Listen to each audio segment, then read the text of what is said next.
ಜನನಿ news ಚಾನೆಲ್ಗೆ like ಮಾಡಿ, subscribe ಮಾಡಿ, ಶೇರ್ ಮಾಡುವ ಮೂಲಕ ನಮ್ಮ ಚಾನೆಲ್ಗೆ ಸಹಕರಿಸಿ. ಹೆಚ್ಚಿನ ಮಾಹಿತಿಗಾಗಿ ಸಂಪರ್ಕಿಸಿ ಹರಿಚಿನ್.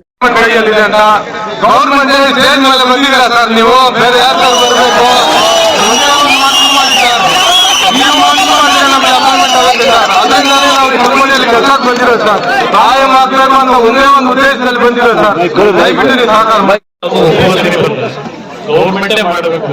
ಪ್ರಶ್ನೆ ನನ್ನೊಂದು ಇಂಡಿವಿಜುವಲ್ ಡಿಸಿಷನ್ ತಗೊಳಕ್ಕಾಗಲ್ಲ. ಇದರಲ್ಲಿ ದೇಶದಲ್ಲಿ ಹಲವಾರು ಭಾಗದಲ್ಲಿ ಇತ್ತೀಚೆಗೆಲ್ಲ ವರ್ಷದಲ್ಲಿ ಕೆಲಸ ಕೊಡೋಕೆ ಪ್ರಾರಂಭ ಮಾಡಿದ್ರು. ಇದು ಸಮಸ್ಯೆ ಇರೋದು. ಇದು ಒಂದಕ್ಕೆ ನಾವು ಡಿಸಿಷನ್ ತಗೊಳಕ್ಕೆ ಹೋದ್ರೆ ಇಡೀ ದೇಶದಲ್ಲಿ ಎಲ್ಲದಕ್ಕೂ ಅಪ್ಲೈ ಮಾಡಬೇಕಾಗುತ್ತೆ. ಇದು ಸಮಸ್ಯೆ ಇದೆ. ನಾನು ಅದಕ್ಕೆ ನಿಮಗೆ ಹೇಳಿದ್ರೆ 2008ರಲ್ಲಿ ನಿಮ್ಗೆ ಕರೆದ್ರಲ್ಲ, ಯಾವ ಕಂಡೀಷನ್ ಏನೇ ನೀವು ಹಾಕಿದ್ರು ಕರೆದಾಗ ಅದು ಪೇಪರ್ ಎಲ್ಲ ನಾನು ಕೊಟ್ಟರೆ ಸ್ವಲ್ಪ ಅದರಲ್ಲಿ ಲೀಗಲಿ ನೀವು ಪರ್ಮನೆಂಟ್ ಯಾರು ಮಾಡಕ್ ಸಾಧ್ಯ ಅನ್ನೋದು ನೋಡ್ತೀನಿ. ಅದಕ್ಕೆ ರೆಕಾರ್ಡ್ ಕೊಟ್ಟಿಲ್ಲ. ನಾನು 2008ರಿಂದ ನಿಮ್ಮನ್ನು ಕರೆದಾಗ ಅವ್ರಿಗೆ ಓಪನ್ ಟ್ರಾನ್ಸ್ಫರ್ ಮಾಡ್ತಾರಲ್ಲ, ಆ ಟೈಮ್ ಏನ್ ಕಂಡೀಷನ್ಗಳಿತ್ತು ಅದಾದ್ಮೇಲೆ ಕೆಲವೆಲ್ಲ ಇಲ್ಲಿ ಡಿಸಿಷನ್ಗಳು ತಗೊಂಡವ್ರೆ ಮ್ಯಾನೇಜ್ಮೆಂಟ್. ಆ ಡಿಸಿಷನ್ ತಗೊಂಡಂತ ಇಶ್ಯೂನ ನನಗೆ ಬೇಕು. ಅದ್ರ ಮೇಲೆ ನೀವು ಪರವಾಗಿ ನಾನು ವಾದ ಮಾಡಕ್ ಅನ್ಕೋದು. ಡೆಲ್ಲಿನಲ್ಲೂ ಮಾಡುವುದು, ಇಲ್ಲೂ ಮಾಡುವುದು. ಅದಕ್ಕೆ ಡಾಕ್ಯುಮೆಂಟ್ ಕೊಡಿ.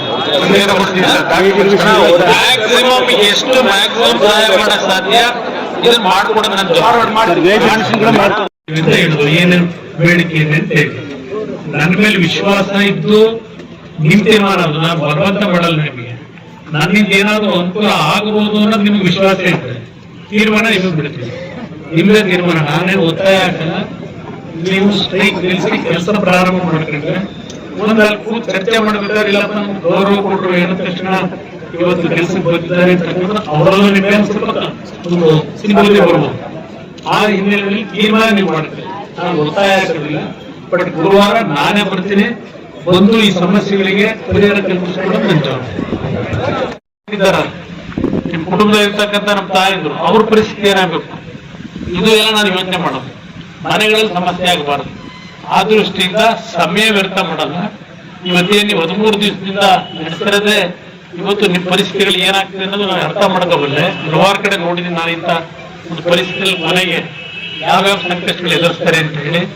ಆ ದೃಷ್ಟಿಯಿಂದ ನನ್ನ ಹೇಳಿದ ತಕ್ಷಣ ಇಲ್ಲಿ ಬಂದೆ. ನಾನು ಇವತ್ತು ಬಹಳ ಮದುವೆಗಳು ಬಹಳ ಇತ್ತು. ನಾನು ಎಲ್ಲೆಲ್ಲ ಹೋಗಿತ್ತು, ಮೈಸೂರು ಎಲ್ಲ ಕಡೆ ಹೋಗಿತ್ತು. ಆದ್ರೂ ಈ ಪರಿಸ್ಥಿತಿ ಇರೋದು ಇಲ್ಲಿ ಫಸ್ಟ್ ಟಾಪ್ ಪ್ರಿಯಾರಿಟಿ ಕೊಡಬೇಕು ಅಂತ ಬಂದಿದ್ದೇನೆ. ನಾನು ನಾಳೆ ಮೊದಲೇ ಒಂದು ಮೆಟೀರಿಯಲ್ ಕೊಟ್ಟೆ. ನಾನು ಗುರುವಾರದ ದಿವಸ ನಾನು ಡೆಲ್ಲಿಯಿಂದ ಅಲ್ಲೂ ಮಾತನಾಡಿ ಬಂದು ಈ ಮ್ಯಾನೇಜ್ಮೆಂಟ್ ನಲ್ಲಿ ನಿಮ್ಮ ಬೇಡಿಕೆಗಳಲ್ಲಿ ಯಾವ್ಯಾವ್ದು ಟಾಪ್ ಪ್ರಿಯಾರಿಟಿಲಿ ತಕ್ಷಣದಲ್ಲಿ ಟೇಬಲ್ ಮೇಲೆ ಕೂತಾಗ ಚರ್ಚೆಗೆ ಅಲ್ಲೇ ಬಗೆಹರಿಸಬೇಕು. ಅದನ್ನು ಬಗೆಹರಿಸಲಿಕ್ಕೆ ನಿಮ್ ಧ್ವನಿಯಾಗಿ ನಾನು ಇರ್ತೀನಿ. ನಾನೇ ಬರ್ತೀನಿ. ನಿಮ್ಗೆಲ್ಲರಿಗೂ ಒಳ್ಳೇದಾಗಿ. ಈ ರಾಜ್ಯಕ್ಕೆ 2 ಬಾರಿ ಮುಖ್ಯಮಂತ್ರಿಗಳಾಗಿ ಹಲವಾರು ಸಮಸ್ಯೆಗಳನ್ನ ಬಗೆಹರಿಸಿ ರೈತರಿಗೆ ಸುಮಾರು 25,000 ಕೋಟಿ ಮನ್ನಾ ಮಾಡಿದ ಏಕೈಕ ನಾಯಕ ನಮ್ಮ ಕುಮಾರಣ್ಣವರು ಇವತ್ತು ಕೇಂದ್ರದಲ್ಲಿ ಬೃಹತ್ ಕೈಗಾರಿಕಾ ಮಂತ್ರಿಗಳು ಆದಂತಹ ನಮ್ಮೆಲ್ಲರ ನಾಯಕರು ನಿಮ್ಮ ಮುಂದೆ ಬಂದಿದ್ದಾರೆ. ಕಳೆದ 13 ದಿನಗಳಿಂದ ಸತತವಾದಂತಹ ಹೋರಾಟದ ಪ್ರತಿಫಲ ಮತ್ತು ನಮ್ಮ ಲೋಕಸಭಾ ಸದಸ್ಯರಾದಂತಹ ಮಲ್ಲೇಶ್ ಬಾಬು ಅವರ ಅವಿರತದ ನಮ್ಮ ಮಂತ್ರಿಗಳ ನಿರಂತರ ಸಂಪರ್ಕದಿಂದ ಇವತ್ತು ನಿಮ್ಮ ಮುಂದೆ ಮಾನ್ಯ ಸಚಿವರನ್ನೇ ನಿಮ್ಮ ಮನೆ ಬಾಗಿಲಿಗೆ ಕರ್ಕೊಂಡ್ಬಂದ್ಬಿಟ್ಟಿದ್ದಾರೆ. ಅದಕ್ಕೆ ಅವರಿಗೆ ಅನಂತ ನಿಮ್ಮೆಲ್ಲರ ಪರವಾಗಿ ಅವರಿಗೆ ನಾನು ಈ ವೇದಿಕೆಯಲ್ಲಿ ಅಭಿನಂದನೆಗಳನ್ನು ಸಲ್ಲಿಸಲಿಕ್ಕೆ ಬಯಸ್ತೇನೆ. ನಮ್ಮ ಲೋಕಸಭಾ ಸದಸ್ಯರಿಗೆ, ಅವ್ರ ಜೊತೆಗೆ ನಮ್ಮ ಜಾತ್ಯತೀತ ಜೆಡಿಎಸ್ನ ಎಲ್ಲ ಮುಖಂಡರುಗಳು, ನನ್ನ ಸಹೋದರರಾದಂತ ಸಮೃದ್ಧಿ ಮಂಜು ಅವರು, ಜಿಲ್ಲಾಧ್ಯಕ್ಷರಾದಂತ ವೆಂಕಟೇಶ್ವರ ಅವರು, ಶ್ರೀನಾಥ್ ಅಣ್ಣವರು, ನಮ್ಮ ವಿಧಾನ ಪರಿಷತ್ತಿನ ಸದಸ್ಯರಾದಂತ ನಮ್ಮ ಚೌಟ್ರಿ ಅಣ್ಣವರು, ಇನ್ನು ಉಳಿದಂತ ನಮ್ಮ ನಾರಾಯಣಮ್ಮನವರು, ಎಂಟಮಣ್ಣನವರು ಎಲ್ಲರೂ ಸೇರಿ ನಿಮ್ಮೆಲ್ಲರ ಪರವಾಗಿ ಕುಮಾರಣ್ಣವರು ಕರ್ಕೊಂಡ್ಬಂದಿದ್ದಾರೆ.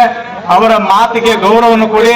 ನಿಮ್ಮೆಲ್ಲರ ಬೇಡಿಕೆಗೆ ನನಗಂತೂ ಅನಿಸ್ತದೆ, ನಿಮ್ಮ ಬೇಡಿಕೆಗೆ ಎಲ್ಲರಿಗೂ ಸ್ಪಂದಿಸಿ ನಮ್ಮ ರಾಜ್ಯದವರು, ಈ ಕನ್ನಡ ನಾಡಿನ ಮಣ್ಣಿನ ಮಕ್ಕಳು ಇವರೆಲ್ಲರೂ ಅವರ ಪರವಾಗಿ ನಾನು ಮಾಡ್ತೀನಿ ಅಂತಕ್ಕಂಥ ಎಲ್ಲ ಆತ್ಮವಿಶ್ವಾಸ ನಮಗಂತೂ ಇದೆ. ಅವರ ಮಾತನ್ನು ಕೇಳಿ ನಾನು ಹೆಚ್ಚಾಗಿ ಭಾಷಣ ಮಾಡಕ್ ಹೋಗಿ.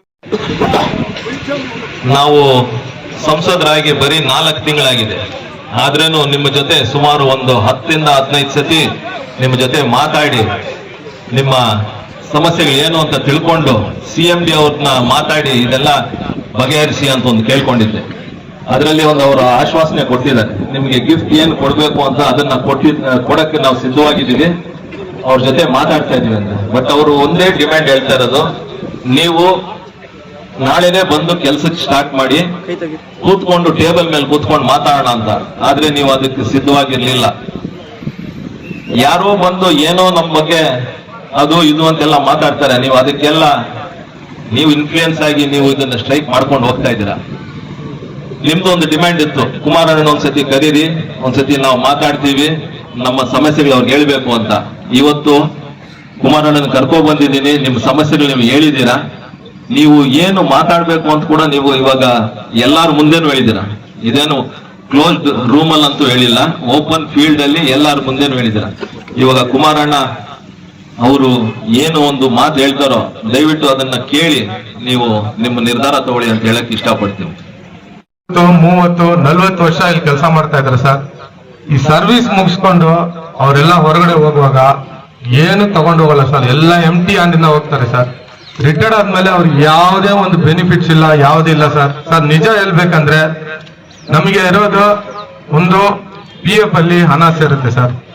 ಈ ಬರೋ ನಮ್ಗೆ ಪೇಮೆಂಟ್ ಸಾಕಾಗೋದಿಲ್ಲ ಸರ್. ಆ PF ಅನ್ನು ಲೋನ್ ಆಗ್ಬಿಟ್ಟು ತೆಗೆದುಕೊಂಡ್ಬಿಡ್ತೀವಿ ಸರ್. ನಮ್ಗೆ ಸೇವಿಂಗ್ಸ್ ಕೂಡ ಏನಿಲ್ಲ, ನಮ್ಗೆ ಬರೋ ಪೇಮೆಂಟ್ ನಮ್ಗೆ ಸಾಕಾಗ್ತಾ ಇಲ್ಲ sir. We cannot survive this in this payment to lead our family, to lead our children and to lead a dignified level in this society sir. ಈ ಪೇಮೆಂಟ್ ನಮಗೆ ಸಾಕಾಗುತ್ತಾ ಇಲ್ಲ. ಈ ಸರ್ವಿಸ್ ಗ್ರಾಜ್ಯುಟಿ ಬಗ್ಗೆ ಅವ್ರಿಗೆ ಏನು ಕ್ರಮ ತಗೊಳ್ತಾ ಇಲ್ಲ ಸರ್. ನಾವೆಲ್ಲೆಲ್ಲ ಓದಿ ಏನೇನೋ ಮಾಡಿದ್ವಿ ಸರ್. ನಮ್ಗಿರೋ ಇವಾಗ ಒಂದೇ ನಂಬಿಕೆ, ಎಲ್ಲಾ ಕಾರ್ಮಿಕರಿಗೂ ದೇವರ ತರ ನೀವು ಬಂದಿದೆ ಸರ್. ನಿಮ್ಮಿಂದ ಇದು ಎಲ್ಲ ಸಾಧ್ಯವಾಗುತ್ತೆ ಅಂತ ನಿಜವಾಗ್ಲೂ ಬಯಸ್ತೀನಿ ಸರ್. ಕಾರ್ಮಿಕರಿಗೆ ಏನಾದ್ರೂ ಒಂದು ಕಷ್ಟ, ರೈತರಿಗೆ ಏನಾದ್ರೂ ಒಂದು ಕಷ್ಟ ಅಂದ್ರೆ ಫಸ್ಟ್ ವಾಯ್ಸ್ ಕರ್ನಾಟಕ ಸ್ಟೇಟ್ ಅಲ್ಲಿ ರೈಸ್ ಆಗೋದು ನಮ್ಮ ಕುಮಾರಣ್ಣ ವಾಯ್ಸ್ ಅಂತ ನಮ್ಗೆ ಚೆನ್ನಾಗಿ ಗೊತ್ತು ಸರ್. ಅದರಿಂದ ನಿಮ್ಮ ಮೂಲಕ ಬೇಡಿಕೆಗಳನ್ನ ಇಡ್ತೀವಿ ಸರ್. ನಮಸ್ಕಾರ. ಕೇಂದ್ರ ಸಂಪುಟದ ನೀತಿ ಪ್ರಧಾನ ಮಂತ್ರಿಯ ಆಯೋಗದ ಸದಸ್ಯರಾಗಿರ್ತಕ್ಕಂತಹ, ಮಣ್ಣಿನ ಮಗನಾಗಿರ್ತಕ್ಕಂತಹ, ಬಡವರ ಬಂಧು ಆಗಿರ್ತಕ್ಕಂತಹ, ಕಾರ್ಮಿಕರ ಬಂಧು ಆಗಿರ್ತಕ್ಕಂತಹ, ನಮ್ಮೆಲ್ಲರ ಹಿತೈಷಿಯನ್ನು ಕಾಪಾಡಿರ್ತಕ್ಕಂತಹ, ನಮ್ಮನ್ನು ಉದ್ದೇಶಿಸಿ ನಮ್ಮ ಕರೆಗೆ ಹೂಗುಟ್ಟು ತಮ್ಮ ಎಲ್ಲ ಕೆಲಸಗಳನ್ನು ಬಿಟ್ಟು ನಮ್ಮೊಂದಿಗೆ ಬಂದಿದ್ದಾರೆ. ಅವರಿಗೆ ನಮ್ಮ ಕಾರ್ಮಿಕರ ಪರವಾಗಿ ಸ್ವಾಗತ ಸುಸ್ವಾಗತವನ್ನ ಬಯಸ್ತಾ ಇದ್ದೀನಿ. ಕಾರ್ಮಿಕರಲ್ಲಿ ಜೋರ ಚಪ್ಪಾಳೆಯನ್ನು ತಟ್ಟಬೇಕು. ಅದೇ ರೀತಿ ನಮ್ಮ ಕೋಲಾರ ಜಿಲ್ಲೆಯ ಸಂಸದರಾಗಿರ್ತಕ್ಕಂತಹ ಮಲ್ಲೇಶ್ ಬಾಬಣ್ಣನವರು ಬಂದಿದ್ದಾರೆ. ಅವರಿಗೆ ಈ ಶುಭ ಸಂದರ್ಭದಲ್ಲಿ ಸ್ವಾಗತ ಸುಸ್ವಾಗತವನ್ನ ಬಯಸ್ತಾ ಇದ್ದೇನೆ.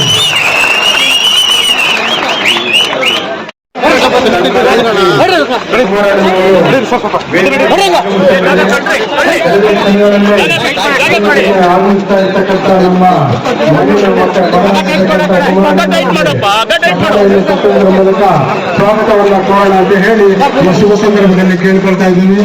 ಜೋರಾಗಿ ನಮ್ಮ ಉದ್ದಿಮೆ ಮತ್ತು ಬೃಹತ್ ಕೈಗಾರಿಕಾ ಸಚಿವರಾಗಿರ್ತಕ್ಕಂತಹ, ನಮ್ಮ ಮಣ್ಣಿನ ಮಗನಾಗಿರ್ತಕ್ಕಂತಹ, ಈ ಮಣ್ಣನ್ನೇ ಹುಟ್ಟಿ ಕೇಂದ್ರ ಸರ್ಕಾರದಲ್ಲಿ ಸ್ಥಾನವನ್ನು ಹೊಂದಿರತಕ್ಕಂತಹ, ನಮ್ಮೆಲ್ಲರ ನೆಚ್ಚಿನ ನಾಯಕರಾಗಿರ್ತಕ್ಕಂತಹ ಕುಮಾರಣ್ಣನವರು ಬರ್ತಾ ಇದ್ದಾರೆ.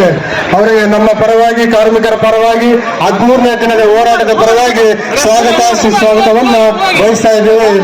ಜೋರಾಗಿ ಚಪ್ಪಾಳೆ ತಟ್ಟುವುದರ ಮೂಲಕ ಕೆಲಸ ಮಾಡತಕ್ಕಂಥದ್ದು ನೀವೇ ಏನೋ ಹೇಳಿದ್ರಿ. ನಮ್ಮ ಇವರು ಮತ್ತೆ ಅಧ್ಯಕ್ಷರು ಅವ್ರು 130 ಗಂಟೆ ಮಾಡಿದ್ರೆ ನಾವು 150 ಗಂಟೆ ಮಾಡ್ತೀವಿ ಅಂತ ಹೇಳಿ ಈ ಪರ್ಫಾರ್ಮೆನ್ಸ್ ಏನಿದೆ ಅಂತಕ್ಕಂಥ ಹೇಳಿದ್ವಿ. ಅವರಿಗಿಂತ ನಾವು ಜೊತೆ ಮುಂದೋಗಿ ಇವತ್ತು ಉತ್ಪಾದನೆಯಲ್ಲಿ ಮೇಲಿದ್ದೇವೆ ಅಂತ.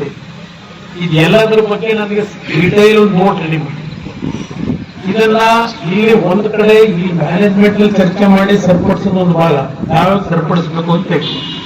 ಅದ್ರ ಜೊತೆಗೆ ಡಿಫೆನ್ಸ್ ಮಿನಿಸ್ಟರ್ ಚೆನ್ನಾಗಿದ್ದಾರೆ, ನನ್ನ ಜೊತೆಯಲ್ಲಿ ತೊಂದರೆ ಗೌರವ ಕೊಡ್ತಾರೆ. ಅವ್ರ ಜೊತೆನೂ ನ್ಯಾಯಯುತವಾಗಿರ್ತಕ್ಕಂಥ ಬೇಡಿಕೆಗಳನ್ನ, ಯಾಕೆಂದ್ರೆ ಇಲ್ಲಿ ಏನೋ ಒಂದು ಮಾತು ಹೇಳಿದ್ರೆ ಯಾರ ಕಾಂಟ್ರಾಕ್ಟ್ರು ಇವತ್ತು ನಿಮ್ಗೆ ಅಪಾಯಿಂಟ್ ಮಾಡ್ಕೊಂಡಿರೋದು ನಮಗೂ ಅದಕ್ಕೂ ಸಂಬಂಧ ಇಲ್ಲ ಅಂತ ಈಗೇನೋ ಹೇಳ್ತಾರೆ ಅಂತ ಹೇಳಿ. ಅದಕ್ಕೆ ನಾನು ಹೇಳಿದ್ದು 2008ರಿಂದ ನಿಮ್ಮನ್ನ ಕೆಲಸಕ್ಕೆ ತಗೊಂಡಾಗ ಏನ್ ನಿಮ್ಗೆ ಲೆಟರ್ಗಳು ಕೊಟ್ಟಿದ್ದಾರೆ, ನಿಮ್ಮನ್ನು ಪರವಾಗಿ ಮಾತಾಡೋದಕ್ಕೆ ಅನುಕೂಲ ಆಗುತ್ತೆ. ಇಲ್ಲಿ ಬೇರೆ ರಾಜಕೀಯ ಪ್ರಶ್ನೆ ಇಲ್ಲ, ನಿಮ್ಗೆ ಅನುಕೂಲ ಆಗ್ಬೇಕಷ್ಟೇ. ನನಗೆ ಆ ಹಿನ್ನೆಲೆ ಇವತ್ತು ಬಂದಿದ್ದೇನೆ. ನೀವೆಲ್ಲ ನನಗೆ ಮೆಟೀರಿಯಲ್ ರೆಡಿ ಮಾಡಿದ್ರೆ ನಿಮಗೋಸ್ಕರವಾಗಿ ಗುರುವಾರ ನಾನು ಬರೋದಷ್ಟೇ ಅಲ್ಲ, ನನಗೆ ನಾಳೆ ಮಲ್ಲೇಶ್ ಬಾಬು ಜೊತೆ ಅವರು ಮಧ್ಯಾಹ್ನ ಬರ್ತೀನಿ ಡೆಲ್ಲಿಗೆ. ನಾಳೆ ಅವರು ಏನ್ ಬರ್ತಾ ಇದ್ದಾರೆ, ನನಗೆ ಡೀಟೇಲ್ ಬೇಕು, ನೀವು ಮಾಹಿತಿಗಳನ್ನು ಕರೆಕ್ಟ್ ಆಗಿ ನೀವು ರೆಡಿ ಮಾಡಿಕೊಟ್ರೆ ನಾನು ಡೆಲ್ಲಿಯಿಂದ ಬರೋದಕ್ಕಿಂತ ಮುಂಚೆ ಡಿಫೆನ್ಸ್ ಮಿನಿಸ್ಟರ್ನ ಡಿಫೆನ್ಸ್ ಸೆಕ್ರೆಟರಿನ ಮಾತ್ರ ಬೆಮ್ಮೆಲ್ನ ಸೆಕ್ರೆಟರಿ ಏನಿದ್ದಾರೆ ಅಲ್ಲಿ ಡೆಲ್ಲಿನಲ್ಲಿ ಅವರಿಬ್ಬರು ಚರ್ಚೆ ಮಾಡಿ ಇರ್ತಕ್ಕಂಥ ಸಮಸ್ಯೆಗಳನ್ನ ಎಕ್ಸ್ಪ್ಲೈನ್ ಮಾಡಿ. ಏಕೆಂದ್ರೆ ಔಟ್ ಸೋರ್ಸಸ್ ದೇಶದಲ್ಲಿ ಲಕ್ಷಾಂತರ ಜನ ಕೆಲಸ ಮಾಡ್ತಾ ಇದ್ದಾರೆ ಹಲವಾರು ಕಾರ್ಖಾನೆಗಳಲ್ಲಿ. ಅದು ನಿಮಗಿರ್ತಕ್ಕಂಥ ಒಂದು ಇಲ್ಲಿಯ ನಿಮ್ಮನ್ನ ಅಪಾಯಿಂಟ್ ಮಾಡ್ಕೊಂಡಿರ್ತಕ್ಕಂಥದ್ದು ಬೇರೆ ಮಾಡ್ಕೊಂಡಿದ್ದಕ್ಕೂ ವ್ಯತ್ಯಾಸ ಇದೆ. ನೀವು ಹೇಳೋ ಪ್ರಕಾರ ಎಷ್ಟರ ಮಟ್ಟಿಗೆ ನಿಮ್ಮನ್ನ ಇವತ್ತು ಈ ಉದ್ಯೋಗದಲ್ಲಿ ನಿಮಗೆ ಸೆಕ್ಯೂರಿಟಿ ತಂದ್ಕೊಳ್ಳಿಕ್ಕೆ ಸಾಧ್ಯ. ಜೊತೆಗೆ ನಿಮ್ಮ ಮಕ್ಕಳಿಗೆ ನೀವು ಹೇಳಿದ್ರೆ ಇಂಟರ್ವ್ಯೂ ಆದಾಗ ನಾವು 20 ವರ್ಷ 15 ವರ್ಷ ಕೆಲಸ ಮಾಡಿರ್ತೀವಿ, ನಮಗೆ ಆ ಇಂಟರ್ವ್ಯೂ ಕರೆದಂತ ಸಂದರ್ಭದಲ್ಲಿ ಈ ಕೆಲಸ ಮಾಡೋರಿಗೆ ಪ್ರಿಫರೆನ್ಸ್ ಮಾಡಿ ಒಂದು 5%, 10% ಕೆಲಸ ಮಾಡೋಂಥವ್ರಿಗೆ ರಿಸರ್ವೇಶನ್ ಇಟ್ಟರೆ ಅದ್ರಲ್ಲಿ ನೀವು ಸ್ವಲ್ಪ ಮತ್ತೆ ನಿಮ್ಗೆ ಪರ್ಮನೆಂಟ್ ಜಾಬೇ ಸಿಗುತ್ತೆ. ಅದು ಮಾಡ್ತಾ ಇಲ್ಲ ಅಂತಕ್ಕಂಥದ್ದು ಒಂದು ಹೇಳಿದ್ವಿ. ಇದೆಲ್ಲವನ್ನು ಈಡೇರಿಸೋದೇನು ದೊಡ್ಡ ವಿಷಯ ಅಲ್ಲ. ಇದನ್ನ ಗೈಡ್ಲೈನ್ಸ್ ತರ್ತಕ್ಕಂಥದ್ದು ಇಂಪ್ಲಿಮೆಂಟ್ ಮಾಡಿಸ್ತಕ್ಕಂಥದ್ದಕ್ಕೆ ಪ್ರಾಮಾಣಿಕವಾಗಿ ನಿಮಗೆ ನಾನು ಸಹಕಾರ ಕೊಡ್ತೇನೆ, ನನ್ನ ಜವಾಬ್ದಾರಿ ಆಗುತ್ತೆ. ಅದರಿಂದ ನನಗೆ ನಿಮ್ಮ ಲ್ಯಾಬ್